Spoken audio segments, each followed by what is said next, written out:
Hey friends, it's SGT, and I have back on the line Harley Schlanger, who happens to be in Austria right now. Harley Schlanger is the spokesperson for the LaRouche organization, and we really value his time. Harley, thanks and welcome back. My pleasure, Sean. Good to be with you. Well, it's great to be with you. Before we get started, I want to just level set on a couple of things for the audience, Harley. Number one, the reason we're having this call, and I think it's an important one, is because this September 12th German Constitutional Court ruling is nearly upon us, and it's a ruling that could spell the end of the German-funded bailouts and therefore the end of the EU.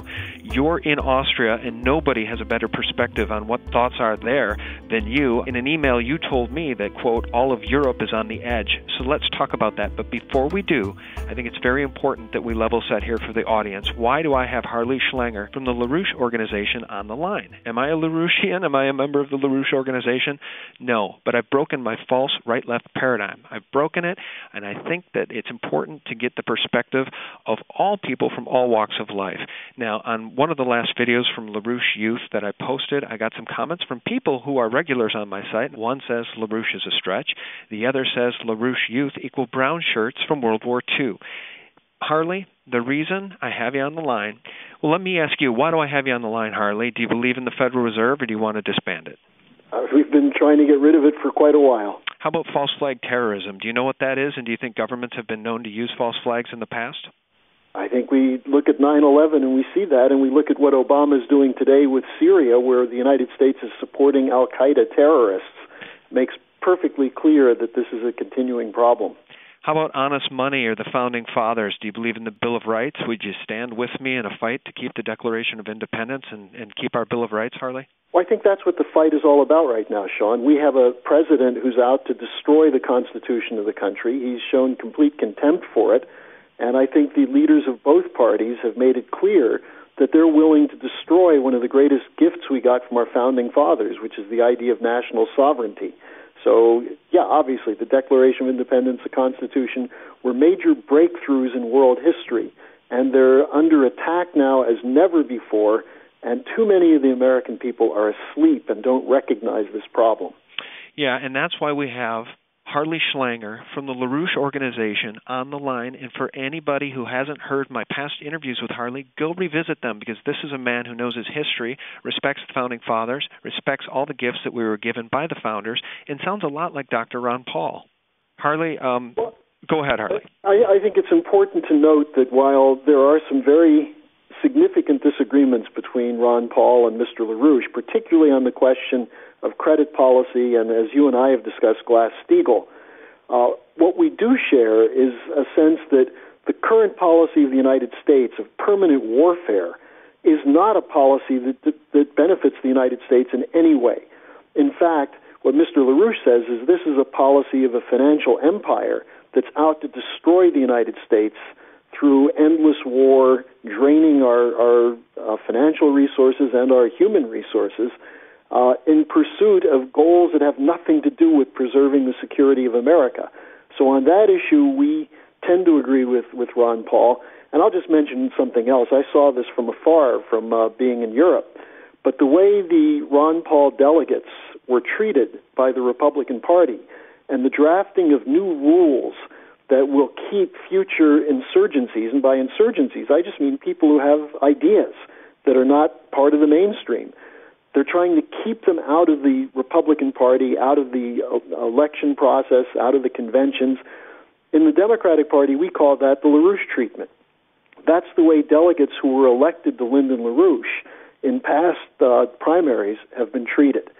So I think what we're seeing is an establishment which is unwilling to accept any disagreement.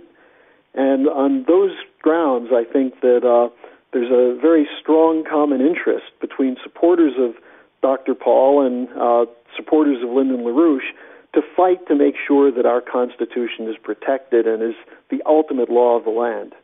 You're a truth teller, Harley. That's why we love you. And I just want to say that you're absolutely right. What we saw at the RNC, we have now seen at the DNC. We're seeing scripting. We're seeing the establishment steal everything from the people because the establishment does not care what the people think. And Dr. Paul Craig Roberts just wrote a piece. The RNC and DNC think the American people are disposable. And that's what we're talking about, Harley. You and I are telling the truth, and that's why I have you on, because you're a truth teller. Harley, let's bridge over to what you're seeing in Europe. All of Europe is on the edge, you wrote to me. Let's talk about it. What are you seeing there in Austria?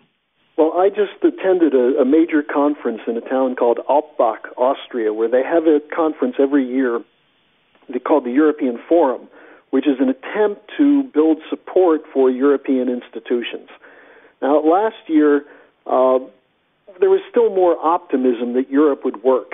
They were trying to cover over the effects of the bailouts, the collapses of banks, the governments that were collapsing, but they said, look, give us some time, everything will work. In the last year, we've seen a complete continuation and acceleration of the collapse. And so what I saw were a couple of people from the European Union who were there saying, look, Europe is the only alternative, that is the EU, the European institutions, the European Central Bank, the euro as a currency. There's no alternative, so you've just got to suck it up and stick with us. And what I saw was growing resistance from the Austrian political leaders, the leaders of finance, including bankers, as well as industrialists and others, who are beginning to see that the real demand of the European Union is that nation-states give up their sovereignty completely. Mario Draghi, the former Goldman Sachs operative, who is known in Italy as a traitor to Italy when he served in the Italian government, he showed his colors when he gave a press conference in Frankfurt and said the European Central Bank will buy unlimited amounts of bonds of nations which need money. Now, the argument is that nations can't borrow money to pay their debt because of the collapse of their economies and their insolvency.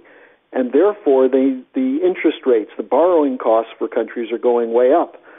So what Draghi said is that the European Central Bank will relieve you of higher borrowing rates by just buying all your bonds at lower rates.